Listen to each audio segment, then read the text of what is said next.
Tried to film in the cemetery today. Wouldn't be the first time I filmed in a cemetery. It's not open today. Never would have thought that cemeteries are only open certain days of the week. I don't know, you just like open the gate and let people drive in, walk in, but it's not open today. So plan B was actually plan A. The cemetery was really plan B. Once I was walking this way, I thought the cemetery's right there, let's go there. So plan A was bypassed, plan B didn't work, back to plan A. All right, no graveyard today, but am where I am gonna film, so let's go. Theme of the video, would I recommend poker to somebody? Short answer, yes. Although I think I need to break it down into two parts, full-time and part-time. Full-time is interesting. It's not like it used to be. Would probably not recommend full-time to anyone, and I don't just mean playing enough hours that people would deem it full-time. When I say full-time, I mean like almost no other income from any other activities. There's a deer. Wow, they're not usually this close to the walking path. You usually have to look like crazy. They blend in so well into the trees, but they're right up there. Anyway, I'll talk until I get close. But let me see if I can get them on film. There's a bunch of them. You see one on the left right there, and then there's like 3 right there on the edge where the grass meets the woods. So I wouldn't recommend full-time to anyone having like no other income generating activities. I wouldn't recommend that to anyone in almost any line of work. I mean, some you could get away with it because there are some things, you know, if you're like the head coach of a power conference football team, I mean, you make more money in 1 year than you'll need for 100 lifetimes, but most jobs aren't like that, and I wouldn't recommend that to just have one income for anybody. If you are gonna be full-time, all your time is dedicated to poker, and you're not gonna be making money any other ways, 2 very important things. You really need to be dedicated to the hours. A lot of people like playing. They start off playing on weekends. They don't really know what it's like to play like every day, or play like 200-hour months or 300-hour months, or keep up some nice average in terms of volume for an entire year or several years. So you really need to be dedicated to the volume. Also, you have to keep your expenses crazy low, because there's no backup.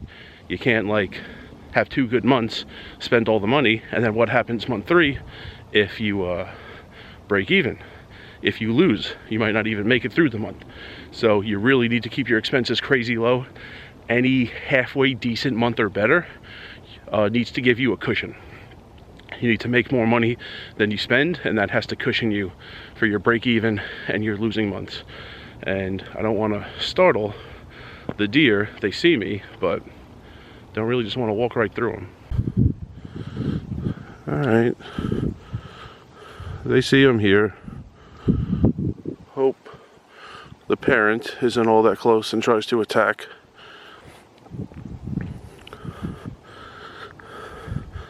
I don't know how the camera is doing this justice, but I'm like 45 feet away, 40 feet away. All right, I'm past the deer. There were other people coming along the trail. I didn't want the other people to like sneak up on them either. They're usually in here. It's a lot thicker, and they're up on the hill, and they blend in so well with the color of you know, the leaves and everything, especially this time of year. They're really difficult to see, but they're just on the walking path right now. Anyway, yeah, so full-time, see, there's still people who do it, but the number is really dropping, the number of people who play poker and have no other income. But part-time, would definitely recommend it part-time. Several reasons. First is, I think it's great for your mind to do something strategic. I was really big into Sudoku a long time ago when I first heard about it. Even play, there's a game that has some similarities. I think it's called Nonagram, and that's why I like the grids. The Immaculate Grid, thinking of athletes and stats and teams and stuff like that, keeps your mind sharp. Not a huge fan of crossword puzzles, but same idea. So to do something that keeps your mind going is great.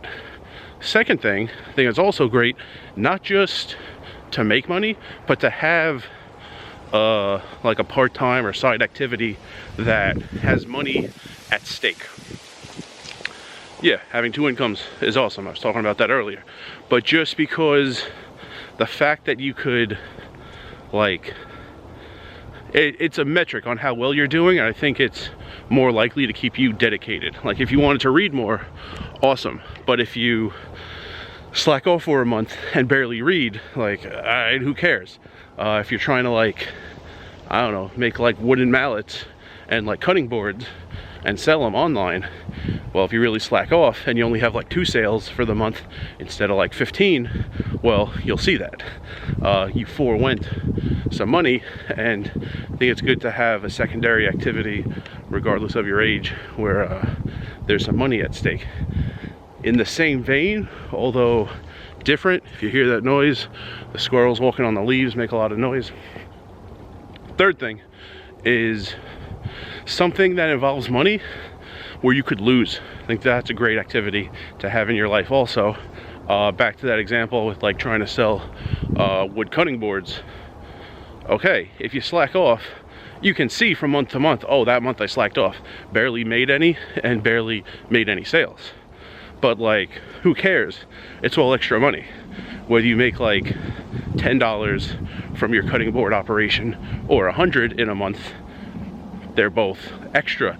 You can't like lose. You're not gonna make a sale of a cutting board and like pay the person who's buying it and lose money, or you're not gonna have to like pay a fine for like only making like 2 cutting boards one month instead of 10, something like that. So poker, that's a bird. Finally saw it. That's just a bird walking over the leaves. Makes a lot of noise also. Yeah, something where you can lose. It's really important that you stay sharp when you could lose money, not just win it. Day trading, although I don't know anything about it, and I think poker is like way safer and easier and more likely for anyone to succeed, but day trading is the same thing. It's not like win or break even. It's not win or do nothing. Like, you could have losses. So to have that pressure of not just money's at stake, but you can lose if you don't keep your skills up and if you're not dedicated to this side activity, this part-time activity for a long time. I think that's really something good to have going on in your life also. Fourth and final thing why I would recommend poker, and a reason, I mean, I said I would, but a reason: competition against others. Now, it seems obvious, but that's not always how competition works. For a lot of my life growing up, that's what it was. It was like trying to beat other students in grades, trying to make teams, and then you're in competition with the people on your team to get playing time, and then you're in competition with the other teams. You're trying to win the game. But a lot of things making noise today. Almost all of it was like what I call others competition. None of it was self-competition. There was one year I was really intense in the weight room, and it was self-competition. I was trying to beat my own personal bests on some lifts, and I was also trying to go lower and lower with my weight, and it was only competition against myself, which is different. Both have their upsides. But yeah, you might be doing several activities that are all self-competition. I, for a long time, was doing the opposite, but if you're doing a lot of self-competition, you want to change the pace.